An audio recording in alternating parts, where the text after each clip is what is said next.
E ainda falando de futebol internacional, a gente vai acionar agora os nossos enviados do projeto O Outro Lado da Bola. Jonas Campos e José Paes chegam no Gazeta Esportiva com o terceiro episódio da série especial sobre a evolução do futebol na Bélgica.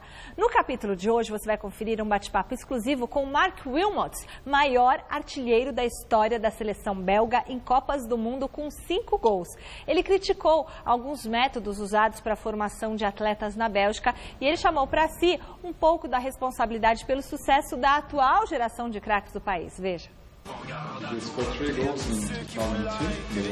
Yes. Japan, Tunisia, Russland and Brazil. 4 goals. Yes. Garde à toi, si tu t'aimes, garde à moi, si je m'aime, garde à nous, garde à nous.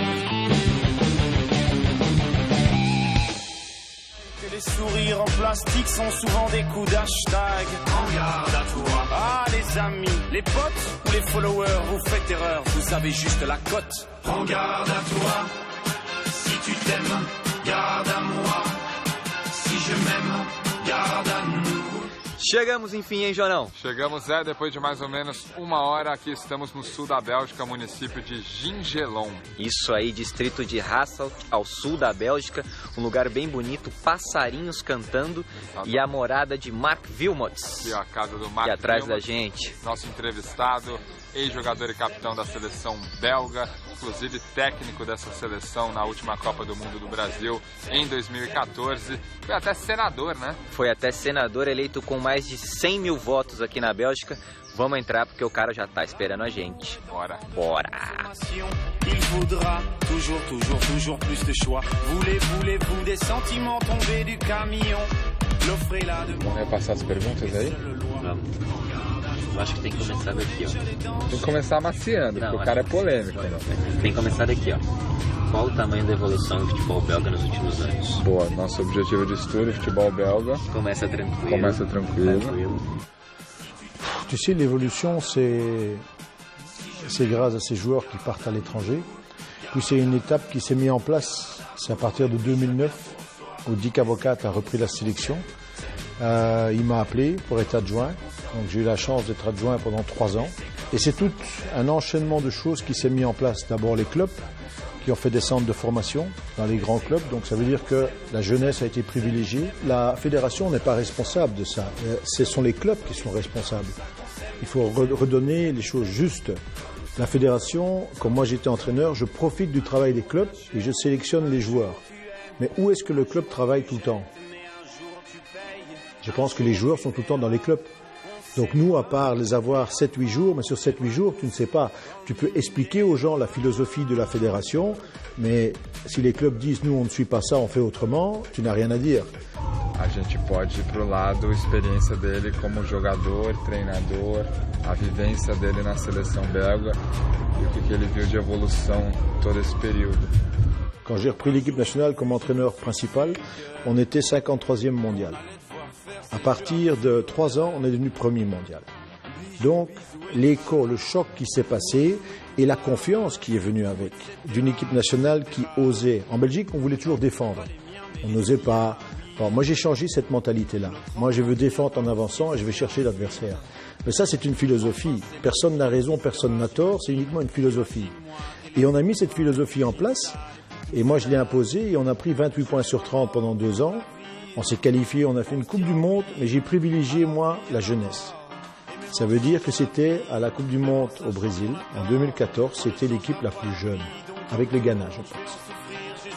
Mais en mettant l'équipe la plus jeune, on lui donne déjà l'expérience d'un tournoi. Et ça, c'est très important. Comment tu peux aller à un premier tournoi? Le stress que ça engendre. D'ailleurs, moi, j'ai disputé 4 Coupes du Monde. Et les 2 premières n'étaient pas bonnes parce que je voulais trop réaliser moi-même les efforts, tu vois. Et après, tu apprends avec le temps. Ça s'appelle le bagage et l'expérience. Comment vous voyez le travail des clubs, l'éducation intégrée au foot, avec le foot? Comment vous voyez ça? Mais disons que la difficulté, c'est souvent l'école. parce que les gamins sont à l'école de 8h30 jusqu'à 16h et on ne peut faire que des entraînements à 18h. Donc ils ont 4 entraînements. Donc le modèle allemand est différent parce qu'ils arrêtent à midi. Et tout ça, c'est une question politique. De se dire, est-ce qu'on fait vraiment de la formation? Il faut séparer le sport et le sport de haut niveau. Il faut donner la chance et les arguments aller à beaucoup de jeunes pour pouvoir le faire. Mais la difficulté, c'est le club, l'école et puis le repos aussi. Les gamins doivent étudier. Donc le football, c'est très aléatoire. Combien de gamins vont réussir sur 1000? Donc moi aussi, je suis de l'avis que l'école, c'est le plus important. Mais il faut essayer de leur donner les bases pour qu'ils puissent quand même, à un certain moment, 16-17 ans, peut-être évoluer vers une carrière professionnelle. 4-3-3, sistema tático implementado como padrão aqui na Bélgica para estimular o jogo ofensivo, vale a pena citar isso com ele. Ça, c'est un concept. Mais si tu n'as pas les joueurs pour jouer en 4-3-3, par exemple, bon, moi je suis d'accord avec des choses et je ne suis pas d'accord sur d'autres. Ça veut dire que rester sur un système qui est borné 4-3-3, l'Ajax l'a fait un certain temps, mais quand les joueurs partaient de l'Ajax, ils étaient perdus dans un autre système. Donc ça veut dire qu'à partir des qualités spécifiques du joueur, on lui dit tu peux jouer extérieur gauche ou extérieur droit. Alors il faut obliger tous les clubs de jouer 4-3-3. Parce que si les clubs ne veulent pas jouer 4-3-3, si tu n'as pas les joueurs pour jouer un 4-3-3, ben tu ne joues pas en 4-3-3. Il faut être assez flexible. Moi sincèrement, ça me fait rire. Les gens qui disent si on perd, c'est pas grave. Ah si, c'est grave de perdre. Je suis désolé. Oui, mais il faut le former. Non, tu le formes à l'entraînement, mais en match, ça doit être la guerre. Donc là, il faut bien différencier l'entraînement individuel, comme un latéral qui doit toujours travailler ses centres, mais en match, c'est la gagne. Maintenant, attention, il faut tout remettre. Tu as les 6 ans, les 10 ans, les 12 ans, les 14 ans. Chaque génération a des paliers à passer. Mais à partir de 12 ans, pour moi, c'est plus... Il faut évidemment former, mais c'est la gagne qui doit être dedans. Le système de jeu, la tactique, la stratégie. Et puis à l'entraînement, on peut individualiser tout ça. Je l'ai ma mort, je l'ai ma mort, je l'ai ma mort, je l'ai ma mort, je l'ai ma mort.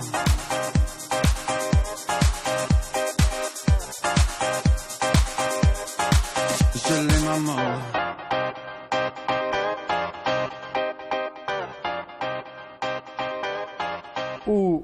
O Wilmots tem uma história na Bélgica, 4 Copas do Mundo, tem todo um trabalho também sério com o futebol, experiência. É um cara também muito direto, né? Às vezes até polêmico. E claro que não existe milagre, existe um trabalho feito a partir da base, não é só tecnologia, não é só um programa de computador, é todo um conjunto. E esse conjunto de fatores coloca a Bélgica como uma das favoritas para a Copa do Mundo de 2018, assim como era uma das favoritas em 2014 e como já foi uma das favoritas também no passado, né? E a Bélgica nunca conseguiu chegar.